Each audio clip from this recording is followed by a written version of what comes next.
आइए कौलांतक संप्रदाय की गोपनीय शाक्त परंपराओं के बारे में कुछ जानते हैं। हिमालय में सर्वोत्तम तंत्र पीठ के रूप में युगों से स्थापित कौलांतक पीठ शक्ति की सभी पूजन विधियों को शाक्त तंत्र कहता है। ये शाक्त तंत्र कोई पुस्तक ना होकर अलिखित नियमों व परंपराओं का समूह है, क्योंकि शैव और शाक्त मत दोनों ही गुरुगम्य है। इसलिए सर्वप्रथम हम कौलांतक पीठाधीश्वर महायोगी सत्येंद्रनाथ जी महाराज के शाक्त तंत्र मतीय चित्र प्रस्तुत कर उनसे समस्त रहस्यों को उजागर करने की प्रार्थना करते हैं। ईश पुत्र अपने आप में एक रहस्य है, उनका विस्तार केवल एक साधक जान सकता है जिसका तंत्र में गहरा अध्ययन हो। कौलांतक पीठ की प्रमुख शक्ति है देवी कुरुकुल्ला, जो कि चमत्कारों की देवी के रूप में विख्यात व प्रसिद्ध है। नैतिक मौलिक रूप से देवी दुर्गा जी या शक्ति ही है, लेकिन उनका स्वरूप राजसी होने से व अवतार भेद से उनको रक्त तारा या लाल तारा भी कहा जाता है। लेकिन देवी से जो भी प्रार्थना हो उसे गुप्त ही रखने का विधान है। कौलांतक पीठ 10 महाविद्याओं को आधार मानता है और 64 योगिनियों सहित अनेक मातृशक्तियों की उपासना करता है। माँ पार्वती को ही कौलांतक संप्रदाय शाक्त मत का प्रवर्तक मानता है व उनकी उपासना का बड़ा महत्व है। किंतु सारा ज्ञान शाक्त प्रमुख से आता है। हम महाहिंदू पंथ के शाक्त प्रमुख कौलांतकनाथ जी का चित्र प्रस्तुत कर रहे हैं। कौलांतक संप्रदाय शाक्त तंत्र को आधार तंत्र मानता है। मनुष्य के पास स्त्रैण व पुरुष दोनों तत्व है। एक प्रकट होता है तो दूसरा भीतर छिपा रहता है। जैसे पुरुष के भीतर स्त्री और स्त्री के भीतर पुरुष। शिव शक्ति तत्व वास्तव में उभयलिंगी होता है। इसी रहस्य को तंत्र उजागर करता है।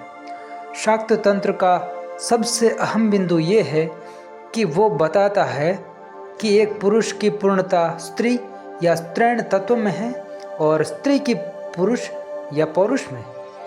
दोनों तत्वों के सम हो जाने पर शिव भाव अथवा पूर्णता का अनुभव होता है, जिसे अर्धनारीश्वर के रूप में स्वयं महादेव शिव ने प्रकट किया। इसलिए शाक्त तंत्र में अवधूत स्त्री पुरुषों के चित्र बनाए जाते हैं और तंत्र अश्लील जान पड़ता है, जबकि ऐसा बिल्कुल नहीं है। वरन शाक्त तंत्र शरीर और उसके भीतर के रहस्यों के द्वार आपके लिए खोलता है और अशरीरी अनुभव तक ले जाता है। किंतु इसे बेहद जटिल माना गया है। साधकों का अधिकांशतया पतन हो जाता है, इसलिए इसे निषिद्ध कहा गया है। भगवती कालिका को इस विद्या का प्राण माना गया है, लेकिन कालिका के वाम व दक्षिण भेद होने से वामा को गोपनीय व परम उच्च संसार से विरक्त बिहड़ों में विचरण करने वालों के लिए व्यक्त किया गया, जबकि दक्षिण को सभी साधकों सहित गृहस्थ साधकों के लिए प्रकट किया गया। इस मार्ग की अधिष्ठात्री दक्षिण कालिका दक्षिणा काली अथवा दक्षिण कालिका कहलाई। यही दक्षिण काली पूर्ण काली का प्रतीक है। कौलांतक संप्रदाय काली की उपासना कामकला काली के रूप में करता है। कौलांतक संप्रदाय कामकला काली की इस आराधना पर बल देता है, किंतु इसका अर्थ ये नहीं कि अन्य स्वरूपों को महत्व नहीं देता। कामकला काली के कारण ही कौलांतक संप्रदाय ने स्त्री पुरुष प्रेम को धर्म में अपनाया और स्त्री को या पुरुष को कभी भी साधना मार्ग में अड़चन नहीं माना। किंतु देवी काली एक महाशक्ति है, वो तमस समेटे हुए महाविकराल हो जाती है। इसलिए साधक को कहा जाता है कि वो दक्षिण कालिका को प्रमुखता दे। बहुत से साधक निरंतर दक्षिण काली की साधना व मंत्रों का जाप करते हैं, लेकिन कौलांतक संप्रदाय में देवी दक्षिण काली के मंत्रों का उच्चारण व शैली सबसे हटकर होती है। वह मंत्र भी थोड़ा भिन्न होता है, किंतु सबसे अहम जानकारी कि काली को श्मशान से जोड़ा जाता है। यह श्मशान मुर्दे जलाने वाला शमशान नहीं, वरन प्रलय काल का ब्रह्मांड है।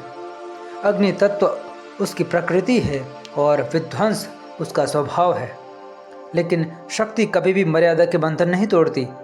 वह स्वयं प्रकृति है और उसको रचती है, नित्य नूतन।